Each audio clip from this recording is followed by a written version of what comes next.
ದಿನಾಂಕ 2/8/2026 ಪ್ರಾರ್ಥ ಮುರಳಿ ಅವ್ವೆಕ್ ಬಾಪ್ ದಾದಾ ರಿವೈಸ್ 17/2/2011 ಮಧುಬನ. ಮನ್ಸಾ ಸೇವೆಯ ಮೂಲಕ ಆತ್ಮಗಳಿಗೆ ಹನಿಯನ್ನು ಅಚ್ಚಲಿ ಕೊಡುವ ಸೇವೆ ಮಾಡುತ್ತಾ ಬಹಳ ಕಾಲದಿಂದ ತೀವ್ರ ಪುರುಷಾರ್ಥ ಮಾಡಿ ಎವರ್ ರೆಡಿ ಆಗಿದ್ದರೆ ಮಾಲೆಯಲ್ಲಿ ಮಣಿ ಆಗಿಬಿಡುತ್ತೀರಿ.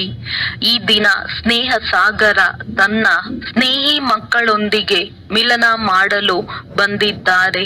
ನನ್ನ ಬಾಬಾ ಬಂದು ಬಿಡು ಎಂದು ಮಕ್ಕಳು ನೆನಪು ಮಾಡಿದರು ಅಂದಾಗ ಬಾಬಾ ಹೇಳುತ್ತಾರೆ, ನನ್ನ ಸ್ನೇಹಿ ಮಕ್ಕಳೇ, ಸ್ನೇಹದಲ್ಲಿ ಆ ರೀತಿ ಆಕರ್ಷಣೆ ಇದೆ. ಯಾವುದು? ಪ್ರತಿಯೊಬ್ಬ ಮಗು ತಂದೆಯನ್ನು ತನ್ನವರನ್ನಾಗಿ ಮಾಡಿಕೊಂಡಿದ್ದಾರೆ ಮತ್ತು ತಂದೆ ಪ್ರತಿಯೊಬ್ಬ ಮಗುವನ್ನು ನನ್ನ ಮಗು ಎಂದು ಹೇಳಿ ತನ್ನಲ್ಲಿ ಸಮಾವೇಶ ಮಾಡಿಕೊಂಡಿದ್ದಾರೆ. ಕಮಾಲ್ ಆಗಿದೆ. ಮಕ್ಕಳು ನನ್ನ ಬಾಬಾ ಎಂದು ಹೇಳಿದರೆ ನನ್ನದು ಎಂಬ ಶಬ್ದದಲ್ಲಿ ಇಷ್ಟು ಸ್ನೇಹ ತುಂಬಿದೆ.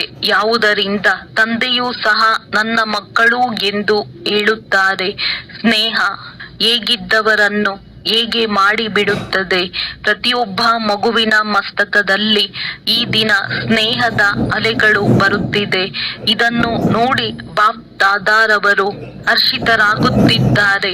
ಸ್ನೇಹವೇ ಹೃದಯವನ್ನು ತನ್ನದನ್ನಾಗಿ ಮಾಡಿಕೊಳ್ಳುವ ಸಾಧನೆಯಾಗಿದೆ ಅಂದಾಗ ಪ್ರತಿಯೊಬ್ಬ ಮಗುವಿನಲ್ಲಿ ಈ ದಿನ ಸ್ನೇಹದ ಅಲೆಗಳು ಬರುವುದನ್ನು ನೋಡಿ ಬಾಪ್ ದಾದಾರವರು ಖುಷಿ ಆಗುತ್ತಿದ್ದಾರೆ. ಈಗೀಗ 5 ನಿಮಿಷಕ್ಕಾಗಿ ಒಂದು ಡ್ರಿಲ್ ಅನ್ನು ಬಾಪ್ ದಾದಾ ಎಲ್ಲರಿಗೆ ಮಾಡಿಸುತ್ತಿದ್ದಾರೆ. ತನ್ನ ಮನಸಾ ಶಕ್ತಿಯಿಂದ ಸೃಷ್ಟಿಯಲ್ಲಿ ಯಾರೆಲ್ಲ ತಮ್ಮ ಭಕ್ತರು ಅಥವಾ ಅನೇಕ ದುಃಖಿ ಅಶಾಂತ ಆತ್ಮಗಳು ತಮ್ಮನ್ನು ನೆನಪು ಮಾಡುತ್ತಿದ್ದಾರೆ. ನನ್ನ ಪೂರ್ವಜರೇ, ನಮಗೆ ಸ್ವಲ್ಪ ಸಮಯಕ್ಕಾದರೂ ಶಾಂತಿಯನ್ನು ಕೊಡಿ, ಸ್ವಲ್ಪವಾದರೂ ಸುಖದ ಹನಿಯನ್ನು ಕೊಡಿ. ಅಂತಹ ಆತ್ಮಗಳನ್ನು ರಕ್ಷಣೆ ಮಾಡಿ. ಇಲ್ಲಿ ಕುಳಿತಿದ್ದರೂ ಇಮರ್ಜ್ ಮಾಡಿಕೊಳ್ಳಿ. ಕೂಗು ಕೇಳಿಸುತ್ತಿದೆಯೇ? ರಕ್ಷಣೆ ಮಾಡಿ ಎಂದು ಕೂಗುತ್ತಿದ್ದಾರೆ ಅಂದಾಗ ಅಂತಹ ಆತ್ಮಗಳಿಗೆ ತಮ್ಮ ಮನಸ್ಸಾ ಶಕ್ತಿಯ ಮೂಲಕ ಸುಖ ಶಾಂತಿಯ ಕಿರಣಗಳನ್ನು ತಲುಪಿಸಿ. ಈ ಮನ್ಸಾ ಸೇವೆ ಇಡೀ ದಿನದಲ್ಲಿ ಪದೇ ಪದೇ ಮಾಡುತ್ತೀರಿ, ಏಕೆಂದರೆ ತಂದೆಯ ಜೊತೆ ತಾವು ಮಕ್ಕಳು ಸಹ ವಿಶ್ವ ಸೇವಕರಾಗಿದ್ದೀರಿ. ಇಡೀ ದಿನ ವಾಣಿಯ ಮೂಲಕ ಹೇಗೆ ಸೇವೆಗೆ ನಿಮಿತ್ತರಾಗುತ್ತೀರಾ, ಅದೇ ರೀತಿ ಮಧ್ಯದಲ್ಲಿ ಮನ್ಸಾ ಸೇವೆಯ ಅಭ್ಯಾಸ ಮಾಡುತ್ತೀರಿ. ಇದರಲ್ಲಿ ತಮಗೆ ತಮ್ಮ ಲಾಭವೂ ಇದೆ, ಏಕೆಂದರೆ ಒಂದು ವೇಳೆ ತಮ್ಮ ಮನಸ್ಸು ಸದಾ ಸೇವೆಯಲ್ಲಿ ಬ್ಯುಸಿಯಾಗಿದ್ದರೆ ತಮ್ಮ ಹತ್ತಿರ ಮಾಯೆ ಮಧ್ಯದಲ್ಲಿ ಕೆಲಸಕ್ಕೆ ಬಾರದೆ ಸಂಕಲ್ಪಗಳು ಅಥವಾ ವ್ಯರ್ಥ ಸಂಕಲ್ಪಗಳು ಮಾಡುತ್ತದೆ. ಅದರಿಂದ ಬಚಾವಾಗುತ್ತೀರಿ. ಪರಿಶ್ರಮ ಮಾಡಬೇಕಾಗಿಲ್ಲ. ಈಗ ಬಾಪ್ ದಾದಾ ಹೇಗಿದ್ದೀರಾ ಎಂದು ಕೇಳುತ್ತಾರೆ ಅಂದಾಗ ಯಾವ ಉತ್ತರವನ್ನು ಕೊಡುತ್ತೀರಿ? ಪುರುಷಾರ್ಥ ಇದೆ, ಆದರೆ ಕೆಲವೊಮ್ಮೆ ಸದಾಕಾಲದ ಪುರುಷಾರ್ಥ ನಡೆಯುತ್ತಿಲ್ಲ ಅಂದಾಗ ಬಾಪ್ ದಾದಾ ಈಗ ಎಲ್ಲ ಮಕ್ಕಳ ಈ ರೆಕಾರ್ಡ್ ಅನ್ನು ನೋಡಲು ಬಯಸುತ್ತಾರೆ. ಈ ಕೆಲವೊಮ್ಮೆ ಎಂಬ ಶಬ್ದ ಸಮಾಪ್ತಿ ಆಗಿಬಿಡಲಿ. ಈ ರೀತಿ ಆಗಲು ಸಾಧ್ಯತೆ ಇದೆಯೇ? ಕೆಲವೊಮ್ಮೆ ಎನ್ನುವುದು ಸಮಾಪ್ತಿ ಆಗುತ್ತದೆಯೇ? ಸಮಯದಲ್ಲಿ ತಯಾರಾಗಿ ಬಿಡುತ್ತೀರಾ? ಆಗುತ್ತಿದ್ದೀರಾ? ಆಗಲೇಬೇಕು. ಇದಕ್ಕೆ ಬದಲಾಗಿ ಈಗ ಎವರ್ ರೆಡಿ ಆಗಲು ಸಾಧ್ಯವೇ? ಏಕೆ ಎವರ್ ರೆಡಿ ಆಗುವ ಅಭ್ಯಾಸ? ಮಾಯಾಜೀತ್, ಮನ್ಜೀತ್, ಜಗಜ್ಜೀತ್ ಈ ಸಂಸ್ಕಾರವನ್ನು ಬಹಳ ಕಾಲದಿಂದ ಮಾಡಿಕೊಂಡಾಗ ಅಂತ್ಯ ಸಮಯವೂ ಸಹ ಬಹಳ ಕಾಲದ ಅಭ್ಯಾಸ ವಿಜಯಿಯನ್ನಾಗಿ ಮಾಡಿ ತಮ್ಮನ್ನು ವಿಶೇಷವಾಗಿ ಮಾಲೆಯಲ್ಲಿ ಮಣಿಯನ್ನಾಗಿ ಮಾಡುತ್ತದೆ. ಪಾಸ್ ವಿತ್ ಆನರನ್ನಾಗಿ ಮಾಡುತ್ತದೆ ಅಂದಾಗ ಹೇಳಿ, ಈ ಸಾಹಸ ವಿದೆಯಲ್ಲವೇ? ಪಾಸ್ ವಿತ್ ಆನರ್ ಆಗಲೇಬೇಕಲ್ಲವೇ? ಯಾರು ದ್ವಾಪರದಿಂದ ಇದುವರೆಗೆ ಪೂಜ್ಯರಾಗುತ್ತಾರೆ ಅರ್ಥಾತ್ ಮಾಲೆಯಲ್ಲಿ ಮಣಿಗಳಾಗುತ್ತಾರೆ ಅಂದಾಗ ತಮ್ಮನ್ನು ಮಾಲೆಯಲ್ಲಿ ಮಣಿಯನ್ನಾಗಿ ಮಾಡಿಕೊಳ್ಳುವ ಶುದ್ಧ ಸಂಕಲ್ಪವಿದೆಯಲ್ಲವೇ? ಬಾಪ್ ದಾದಾರವರೂ ಸಹ ಪ್ರತಿದಿನ ಅಮೃತ ವೇಳೆ ತನ್ನ ಮಾಲೆಯ ಮಣಿಗಳನ್ನು ನೋಡುತ್ತಾರೆ ಮತ್ತು ವಿಶೇಷ ಮಿಲನ ಮಾಡುತ್ತಾರೆ ಅಂದಾಗ ತಾವೆಲ್ಲರೂ ತಮ್ಮನ್ನು ತಾವು ಮಾಲೆಯ ಮಣಿಗಳು ಎಂದು ತಿಳಿಯುತ್ತೀರಾ? ಬೇರೆ ಮಾಲೆ 16,000 ರದ್ದು ಸಹ ಇದೆ, ಆದರೆ ಎರಡನೇ ಮಾಲೆಯಾಗಿದೆ. ವಿಶೇಷ ಮಾಲೆ ಯಾವುದು ಗಾಯನ ಪೂಜೆಗೆ ಯೋಗ್ಯವಾಗುತ್ತದೆ? ಅದು ಮೊದಲನೇ ಮಾಲೆಯಾಗಿದೆ ಅಂದಾಗ ಈ ದಿನ ಬಾಪ್ದಾದ ಆ ಮಣಿಗಳನ್ನು ನೋಡುತ್ತಿದ್ದಾರೆ. ಏಕೆಂದರೆ ಬ್ರಹ್ಮ ತಂದೆಯ ಜೊತೆ ವಿಶೇಷ ರಾಜ್ಯ ಅಧಿಕಾರಿ ಜೊತೆಗಾರರು ಅವರೇ ಆಗುತ್ತಾರೆ. ಈ ದಿನ ಬ್ರಹ್ಮ ತಂದೆ ತನ್ನ ಈಗಿನ ತೀವ್ರ ಪುರುಷಾರ್ಥಿ ಮತ್ತು ಭವಿಷ್ಯದ ರಾಜ್ಯ ಅಧಿಕಾರಿ ಇದನ್ನು ಸಹ ತಿಳಿಸಿದ್ದಾರೆ. ಸ್ನೇಹ ಮೆಜಾರಿಟಿ ಮಕ್ಕಳ ಮೇಲೆ ಇದೆ ಮತ್ತು ಇರುತ್ತದೆ, ಆದರೆ ಕೇವಲ ಸ್ನೇಹ ಅಲ್ಲ, ಶಕ್ತಿಯೂ ಸಹ ಬೇಕಾಗಿದೆ, ತೀವ್ರ ಪುರುಷಾರ್ಥವೂ ಬೇಕಾಗಿದೆ. ಆದ್ದರಿಂದ ಈಗಂತೂ ಶಿವರಾತ್ರಿ ಬಂದು ಬಿಟ್ಟಿದೆ. ತಂದೆಯ ಅವತರಣೆಯ ಜೊತೆಗೆ ಮಕ್ಕಳದ್ದು ಸಹ ಅವತರಣೆಯೂ ಆಗಿದೆ. ಈ ಶಿವರಾತ್ರಿ ಎಂದು ಪ್ರತಿಯೊಬ್ಬ ಮಗು ತನ್ನನ್ನು ಸಾಧಾರಣ ಪುರುಷಾರ್ಥಕ್ಕೆ ಬದಲಾಗಿ ತೀವ್ರ ಪುರುಷಾರ್ಥಿ ಆಗುವ ಸಂಕಲ್ಪ ಮಾಡಲಿ ಎಂದು ಬಾಪ್ ದಾದಾರವರು ಬಯಸುತ್ತಾರೆ. ಆಗಲೂ ಸಾಧ್ಯವೇ? ಶಿವರಾತ್ರಿ ಎಂದು ದೃಢ ಸಂಕಲ್ಪ ತಮ್ಮೊಂದಿಗೆ ತಾವೇ ಮಾಡಿ ಬರೆಯುವುದಲ್ಲ, ಕ್ಲಾಸಿನಲ್ಲಿ ಹೇಳುವ ಅವಶ್ಯಕತೆ ಇಲ್ಲ. ಆದರೆ ತಂದೆಯ ಜೊತೆ ಹೃದಯದಲ್ಲಿ ಶಿವರಾತ್ರಿ ಎಂದು ನಾವು ಕೆಲವೊಮ್ಮೆ ಎಂಬ ಶಬ್ದವನ್ನು ನಮ್ಮ ಪುರುಷಾರ್ಥದ ಡಿಕ್ಷನರಿಯಿಂದ ತೆಗೆದು ಬಿಡುತ್ತೇವೆ ಎಂದು ಸಂಕಲ್ಪ ಮಾಡಲು ಸಾಧ್ಯವೇ? ಯಾರು ಇದೇನು ದೊಡ್ಡ ಮಾತೇನಲ್ಲ, ಯೋಚನೆ ಮಾಡಿದ್ದೇವೆ ಮತ್ತು ಆಗಿಬಿಟ್ಟಿದೆ. ಸಾಹಸ ಇಟ್ಟುಕೊಳ್ಳುವವರು ಕೈ ಎತ್ತಿ. ಒಳ್ಳೆಯದು, ಖುಷಿ ಪಡಿಸಿದ್ದೀರಿ. ಬಾಪ್ ದಾದಾರವರಿಗಂತೂ ಮಕ್ಕಳ ಮೇಲೆ ವಿಶ್ವಾಸ ಇದೆಯಲ್ಲವೇ ಅಂದಾಗ ಈಗಿನಿಂದಲೇ ಪದಮದಷ್ಟು ಅಂತಹ ಮಕ್ಕಳಿಗೆ ಶುಭಾಶಯಗಳನ್ನು ನೀಡುತ್ತಿದ್ದಾರೆ. ವಾವ್ ಮಕ್ಕಳೇ, ವಾವ್, ಸಾಹಸ ಉಳ್ಳವರಾಗಿದ್ದೀರಾ. ತಮ್ಮ ಸಾಹಸ ಮತ್ತು ತಂದೆಯ ಸಹಯೋಗವಂತೂ ಇದ್ದೇ ಇರುತ್ತದೆ. ಈಗ ಒಂದು ಕೆಲಸ ಮಾಡಬೇಕು, ತಮ್ಮ ಮನಸ್ಸನ್ನು ಬ್ಯುಸಿಯಾಗಿ ಇಟ್ಟುಕೊಳ್ಳಲು. ಹೇಗೆ ತಂದೆ ಮೊದಲು ಹೇಳಿದ್ದಾರೆ, ಸೆಕೆಂಡಿನಲ್ಲಿ ಸ್ಟಾಪ್, ಬಿಂದು ಆಗಿದ್ದೇನೆ, ಬಿಂದು ಹಾಕಬೇಕು ಮತ್ತು ಎಲ್ಲರನ್ನೂ ಬಿಂದು ರೂಪದಲ್ಲಿ ನೋಡಬೇಕು. ಯಾವಾಗ ಬಿಂದುವನ್ನೇ ನೋಡುತ್ತೀರಿ ಮತ್ಯಾವುದೇ ಸಂಕಲ್ಪ ನಡೆಯುವುದಿಲ್ಲ. ಮನಸಾ ಸೇವೆಯ ಅಟೆನ್ಷನ್ ಇಟ್ಟುಕೊಳ್ಳಬೇಕು. ಇಷ್ಟು ದುಃಖಿ ಆತ್ಮಗಳು ಕೂಗುತ್ತಿದ್ದಾರೆ, ಅವರಿಗೆ ಕಿರಣಗಳು ಕೊಡುವ ಸೇವೆಯಲ್ಲೂ ಸಹ ಹೆಚ್ಚು ಮನಸ್ಸನ್ನು ಇಡಬೇಕಾಗುತ್ತದೆ. ಮನಸಾ ಸೇವೆ ಬಹಳ ಶ್ರೇಷ್ಠ ಸೇವೆಯಾಗಿದೆ. ದುಃಖಿಗಳಿಗೂ ಸಹ ಲಾಭವಿದೆ ಮತ್ತು ತಮಗೂ ಸಹ ತಮ್ಮ ಲಾಭವಿದೆ, ಡಬಲ್ ಲಾಭವಿದೆ. ಹೇಗೆ ವಾಣಿಯಿಂದ ಸೇವೆ ಮಾಡುತ್ತೀರಿ ಮತ್ತು ಸೇವೆ ವೃದ್ಧಿ ಆಗುತ್ತಾ ಹೋಗುತ್ತದೆ. ಹೃದಯದಿಂದ ಮಾಡುತ್ತೀರಿ, ಸಂಖ್ಯೆಯು ಹೆಚ್ಚಾಗುತ್ತಾ ಹೋಗುತ್ತದೆ. ಸೇವಾ ಕೇಂದ್ರಗಳು ಹೆಚ್ಚಾಗುತ್ತಾ ಹೋಗುತ್ತವೆ. ವಾಚಾ ಸೇವೆ ಮೆಜಾರಿಟಿ ಚೆನ್ನಾಗಿದೆ, ಎಲ್ಲರದ್ದು ಅಲ್ಲ, ಆದರೆ ಮೆಜಾರಿಟಿ ಚೆನ್ನಾಗಿದೆ. ಅದೇ ರೀತಿ ಈಗ ಮನಸ್ಸಿನಿಂದ ವಿಶೇಷವಾಗಿ ಆತ್ಮಗಳಿಗೆ ಹನಿಯನ್ನು ಕೊಡುವ ಸೇವೆಯೂ ಸಹ ಮಾಡುತ್ತೀರಿ. ಮನಸ್ಸನ್ನು ಫ್ರೀಯಾಗಿ ಬಿಡಬೇಡಿ. ಯಾವುದಾದರೂ ಸೇವೆಯಲ್ಲಿ ಮನಸ್ಸಿನ ಮೂಲಕ ಶಕ್ತಿಗಳನ್ನು ಕೊಡುವ ಮುಖದಿಂದ ವಾಣಿಯ ಸೇವೆ, ಕರ್ಮದಲ್ಲಿ ಗುಣಗಳಿಂದ ಸೇವೆ, ಸಂಬಂಧ ಸಂಪರ್ಕದಲ್ಲಿ ಖುಷಿ ಕೊಡುವ ಸೇವೆ, ಈ ಭಿನ್ನ ಭಿನ್ನ ಸೇವೆಗಳಲ್ಲಿ ಮನಸ್ಸನ್ನು ಬ್ಯುಸಿಯಾಗಿಟ್ಟುಕೊಳ್ಳಿ. ಏಕೆಂದರೆ ಇಡೀ ವಿಶ್ವದಲ್ಲಿ ಸಾಹುಕಾರ ರಿಚೆಸ್ಟ್ ಆತ್ಮಗಳು ಯಾರಿದ್ದಾರೆ? ತಾವೇ ಅಲ್ಲವೇ? ಎಷ್ಟು ಖಜಾನೆಗಳು ಸಿಕ್ಕಿದೆ. ಪ್ರತಿಯೊಂದು ಖಜಾನೆಯಿಂದ ಸೇವೆ ಮಾಡಿ. ಖಜಾನೆಯನ್ನು ಎಷ್ಟು ಸೇವೆಯಲ್ಲಿ ತೊಡಗಿಸುತ್ತೀರಿ ಅಷ್ಟು ಖಜಾನೆಗಳು ಹೆಚ್ಚಾಗುತ್ತಾ ಹೋಗುತ್ತವೆ. ಆದ್ದರಿಂದ ಈಗ ಹೇಗೆ ಸ್ವಯಂ ಸೇವೆಗೆ ಅಟೆನ್ಷನ್ ಕೊಡುತ್ತೀರಿ, ಅದೇ ರೀತಿ ತಮ್ಮದೇ ದುಃಖಿ ಆತ್ಮಗಳು ತಮ್ಮ ಭಕ್ತರಿಗೆ ತಮಗೆ ಮನಸ್ಸಿನ ಮೂಲಕ ಕಿರಣಗಳನ್ನು ಕೊಡುವ ಸೇವೆಯಲ್ಲಿ ಅಟೆನ್ಷನ್ ಕೊಟ್ಟು ಇಡೀ ದಿನದಲ್ಲಿ ಮಾಡಿ ಬಹಳ ಕೂಗುತ್ತಾರೆ. ತಮಗೆ ಕೇಳಿಸುವುದಿಲ್ಲವೇ? ಮೆಜಾರಿಟಿ ಪ್ರತಿಯೊಂದು ಮನೆಯಲ್ಲಿ ಯಾವುದಾದರೂ ದುಃಖದ ಕಾರಣವಿದೆ. ಇಂತಹ ದುಃಖಿಗಳಿಗೆ ಸುಖ ಕೊಡುವವರು ಯಾರಾಗಿದ್ದಾರೆ? ಅವರು ಯಾರಾಗಿದ್ದಾರೆ? ತಾವೇ ಆಗಿದ್ದೀರಿ. ಅಂದಾಗ ಮನಸ ಸೇವೆಯನ್ನು ಇಡೀ ದಿನದಲ್ಲಿ ಚೆಕ್ ಮಾಡಿಕೊಳ್ಳಿ.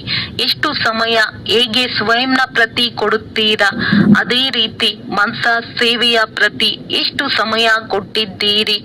ದಯಾ ಹೃದಯಿ ಆಗಿದ್ದೀರಲ್ಲವೇ? ಅಂದಾಗ ದುಃಖಿಗಳ ಮೇಲೆ ದಯೆ ತೋರಿಸಿ.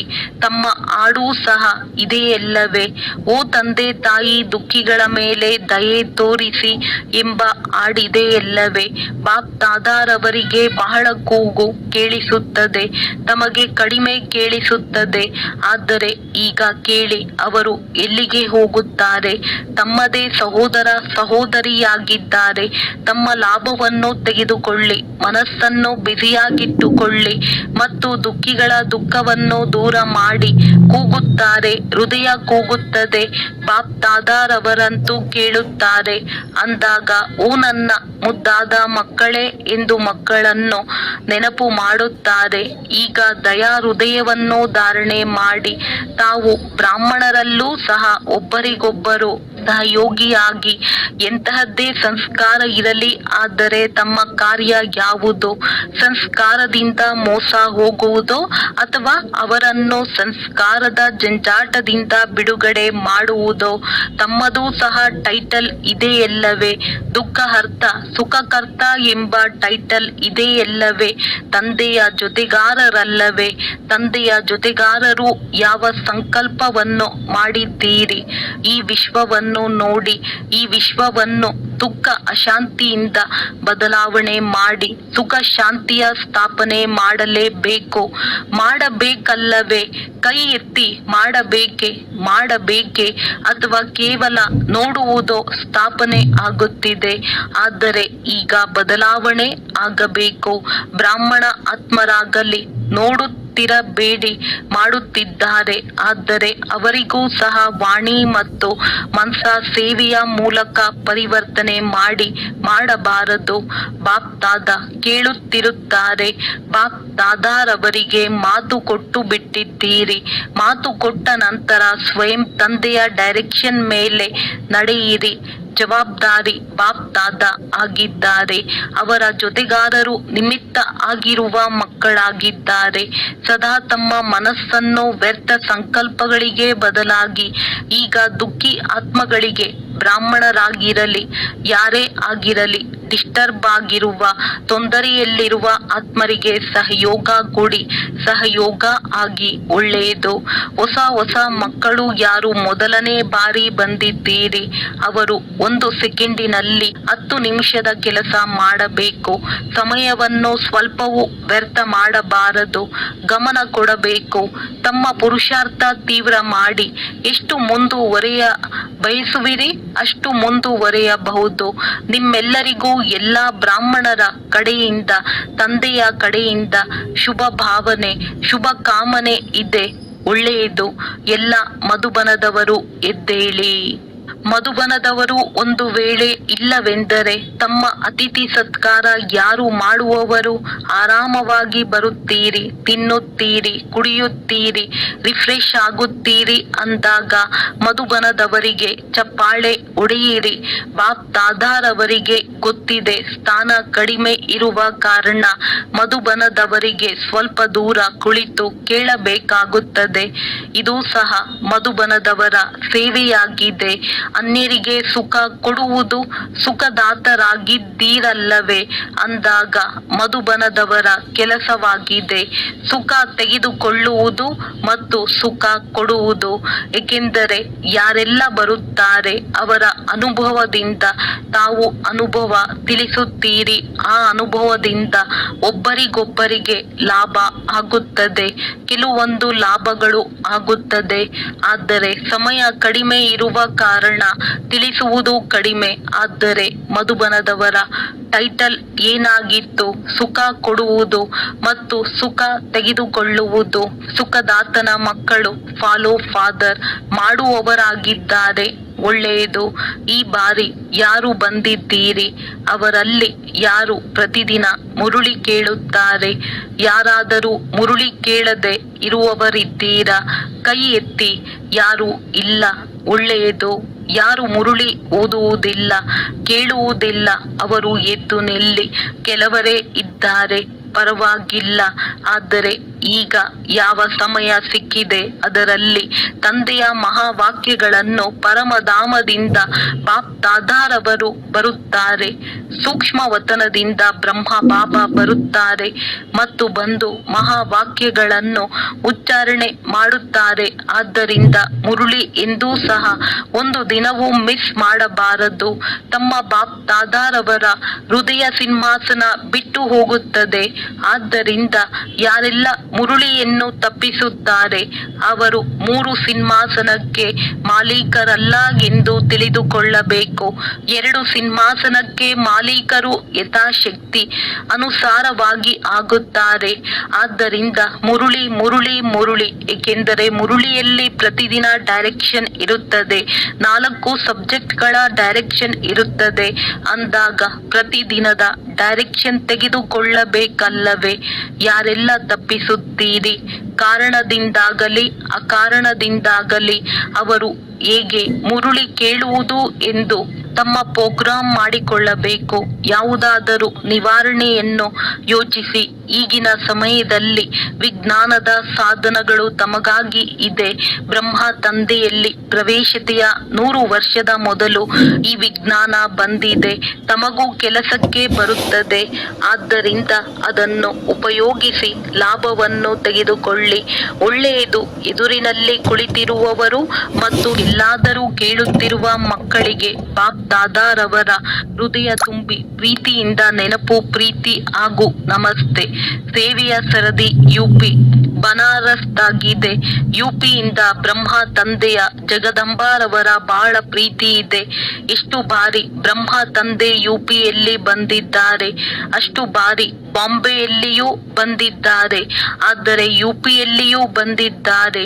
ಯಾವ ಸ್ಥಾನದಲ್ಲಿ ಬ್ರಹ್ಮ ತಂದೆಯ ಹೆಜ್ಜೆ ಇಡುವರೋ ಆ ಸ್ಥಾನ ಎಷ್ಟು ಭಾಗ್ಯಶಾಲಿಯಾಗಿದೆ. ಲಕ್ನೋ ಮತ್ತು ಕಾನ್ಪುರ್ ಎರಡೂ ಈ ಭಾಗ್ಯದ ಅಧಿಕಾರಿಗಳಾಗಿವೆ. ಬಾಂಬೆಯದಾಗಿದೆ, ಆದರೆ ಈಗ ಯುಪಿಯ ಸರದಿಯಾಗಿದೆ. ಡೈರೆಕ್ಟ್ ತಂದೆ ತಾಯಿಯ ಶಿಕ್ಷಣಗಳ ಹನಿಗಳು ಯುಪಿಯಲ್ಲಿ ಬಿದ್ದಿವೆ. ಈಗ ಯುಪಿಯು ಮುಂದೆ ಏನು ಮಾಡಬೇಕು? ವಾಣಿಯ ಮೂಲಕ ಮೇಳಗಳಲ್ಲಿ ಸೇವೆಯಂತೂ ಮಾಡುತ್ತೀರಿ. ಆದರೆ ಈಗ ಸಮಯಾನುಸಾರ ಬಾಪ್ ದಾದಾ ಹೇಳುತ್ತಾ ಬಂದಿದ್ದಾರೆ. ಮೊದಲಿನ ವಾರಸುದಾರರು ಮತ್ತು ಪ್ರಸಿದ್ಧ ಮೈಕ್ ಪ್ರಸಿದ್ಧದ ಅರ್ಥ ಆಗಿದೆ. ಅವರ ಹೇಳುವ ಪ್ರಭಾವ ಕೇಳುವವರ ಮೇಲೆ ಬೀಳುವಂತದ್ದಾಗಿದೆ. ಇಂತಹ ಮೈಕ್ ತಯಾರಿ ಮಾಡಿ. ಇಂತಹ ವಾರಸುದಾರರ ಗುಂಪು ಪ್ರತಿ ಸೆಂಟರ್ನಲ್ಲಿರಲಿ. ಯುಪಿನಲ್ಲಿ ಎಷ್ಟೊಂದು ಸೆಂಟರ್ಗಳಿವೆ, ಬಹಳಷ್ಟಿವೆ ಎಲ್ಲವೇ. ಅಂದಾಗ ಇಷ್ಟು ಸೇವಾ ಕೇಂದ್ರಗಳನ್ನು ತೆರೆಯಬೇಕು. ಲೆಕ್ಕ ಮಾಡಿ ಎಷ್ಟೊಂದು ಸೆಂಟರ್ಗಳಿವೆ ಮತ್ತು ಎಷ್ಟು ವಾರಸುದಾರರಾಗಿದ್ದಾರೆ ಮತ್ತು ಎಷ್ಟು ಆಗಬೇಕು ಅಷ್ಟು ಆಗಿದ್ದಾರೆಯೇ ಅಥವಾ ಇಲ್ಲ? ಒಂದು ವೇಳೆ ಆಗಬೇಕೆಂದರೆ ಸಮಯದ ಮೇಲೆ ಯಾವುದೇ ಭರವಸೆ ಇಲ್ಲ. ಬೇಗ ಬೇಗ ವಾರಸುದಾರರು ಮತ್ತು ಮೈಕನ್ನು ತಯಾರಿ ಮಾಡಿರಿ. ಯಾರ ಧ್ವನಿಯಿಂದ ಅನೇಕ ಆತ್ಮರ ಭಾಗ್ಯದ ರೇಖೆ ತೆರೆದು ಬೀಳಲಿ. ಏಕೆಂದರೆ ನೀವಂತೂ ಬಹಳಷ್ಟು ಸೇವೆಯನ್ನು ಮಾಡಿದ್ದೀರಿ. ಯಾರು ಹಳಬರಿದ್ದಾರೆ ಅವರಂತೂ ಬಹಳ ಸೇವೆಯನ್ನು ಮಾಡಿದ್ದಾರೆ. ಈಗ ಸೇವೆಯನ್ನು ಮಾಡಿಸಿರಿ. ಮಾಡುವರು ತಯಾರಿ ಮಾಡಿರಿ. ಮಾಡಬಹುದಲ್ಲವೇ? ಟೀಚರ್ಸ್ ಕೈ ಎತ್ತಿರಿ. ಒಳ್ಳೆಯದು. ಟೀಚರ್ಸ್ ಬಹಳಷ್ಟಿದ್ದೀರಿ. ಇಷ್ಟೇ ತಯಾರಿ ಮಾಡಿದ್ದೀರಿ. ಪ್ರತಿಯೊಂದು ಸೆಂಟರ್ ಚಿಕ್ಕದಿರಬಹುದು ಅಥವಾ ದೊಡ್ಡದಿರಬಹುದು. ಸೆಂಟರ್ನ ಲಿಸ್ಟ್ನಲ್ಲಿದ್ದೀರಿ. ಅವಶ್ಯವಾಗಿ ಪ್ರೂಫ್ ಕೊಡಬೇಕು. ಏಕೆಂದರೆ ಸಮಯದ ಯಾವುದೇ ಭರವಸೆ ಇಲ್ಲ. ಯಾವಾಗಾದರೂ ಏನಾದರೂ ಆಗಬಹುದು. ಅದಕ್ಕಾಗಿ ಬಾಪ್ ದಾದಾ ಎಲ್ಲ ಝೋನ್ಗೆ ಯಾರೆಲ್ಲ ಬಂದಿದ್ದಾರೆ ಬಂದಿಲ್ಲವೋ ಎಲ್ಲ ಝೋನ್ನವರಿಗೆ ಇದೇ ಹೇಳುತ್ತಾರೆ. ಈಗ ಮುಂದುವರಿಯಿರಿ. ಕ್ಲಾಸ್ಗಳು ನಡೆಯುತ್ತಿರುತ್ತವೆ, ಸಂಖ್ಯೆಯು ಹೆಚ್ಚಾಗುತ್ತಿರುತ್ತದೆ. ಆದರೆ ಈಗ ನಿಮಿತ್ತರಾಗುವವರು ಮಾಡಿ ಮತ್ತು ಮಾಡುವುದಕ್ಕಾಗಿ ಬಾಪ್ ದಾದಾರವರು ನೋಡಿದ್ದಾರೆ. ಪ್ರತಿ ಝೋನ್ನಲ್ಲಿ ಇಂತಹ ಆತ್ಮರಿರಲಿ ಯಾರು ನಿಮಿತ್ತರಾಗಬಹುದು. ಯುಪಿ ರವರು ಒಂದಂತೂ ಭಕ್ತರ ಕಲ್ಯಾಣವನ್ನು ಮಾಡಿರಿ. ಭಕ್ತರು ಎಂದು ಹೇಳಿಕೊಳ್ಳುವರು ಬಹಳ ಕಡಿಮೆ ಇದ್ದಾರೆ. ಆದರೆ ಭಕ್ತಿಯೂ ಇದೆ. ಅವರಿಗೆ ಭಕ್ತಿಯ ಫಲವನ್ನು ಕೊಡಿಸಿ. ಬಹಳಷ್ಟು ಪರಿಶ್ರಮ ಮಾಡುತ್ತೀರಿ. ಬಾಪ್ ದಾದಾರವರು ನೋಡಿದ್ದರು. ಪ್ರತಿಯೊಬ್ಬರೂ ತಮ್ಮ ಪುರುಷಾರ್ಥದಲ್ಲಿ ಮುಂದುವರಿಯುತ್ತಿದ್ದಾರೆ. ಆದರೆ ಈಗಲೂ ಮುಂದುವರಿಯಲು ಮಾರ್ಜಿನ್ ಇದೆ. ಮಾಡುತ್ತಿದ್ದೀರಿ.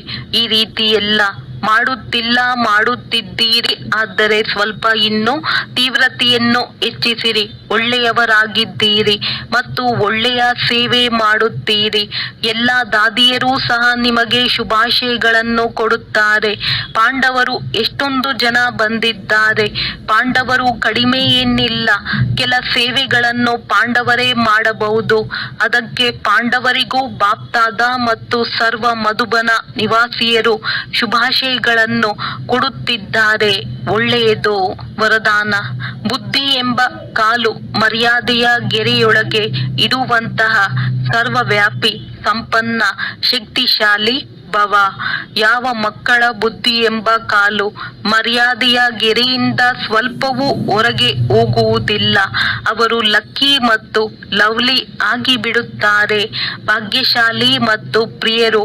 ಅವರಿಗೆಂದಿಗೂ ವಿಘ್ನ ಅಥವಾ ಬಿರುಗಾಳಿ, ಬೇಸರ, ಆಲಸ್ಯವೂ ಬರಲು ಸಾಧ್ಯವಿಲ್ಲ. ಒಂದು ವೇಳೆ ಬರುತ್ತದೆ ಎಂದರೆ ತಿಳಿದುಕೊಳ್ಳಿರಿ, ಅವಶ್ಯವಾಗಿ ಬುದ್ಧಿ ಎಂಬ ಕಾಲು ಮರ್ಯಾದೆಯ ಗೆರೆಯಿಂದ ಹೊರಗೆ ಹೋಗಿದೆ.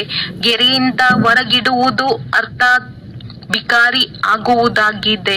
ಆದ್ದರಿಂದ ಎಂದಿಗೂ ಫಕೀರ ಅಂದರೆ ಬೇಡುವವರಲ್ಲ, ಸರ್ವ ಪ್ರಾಪ್ತಿ ಸಂಪನ್ನ ಶಕ್ತಿಶಾಲಿ ಆಗಿರಿ.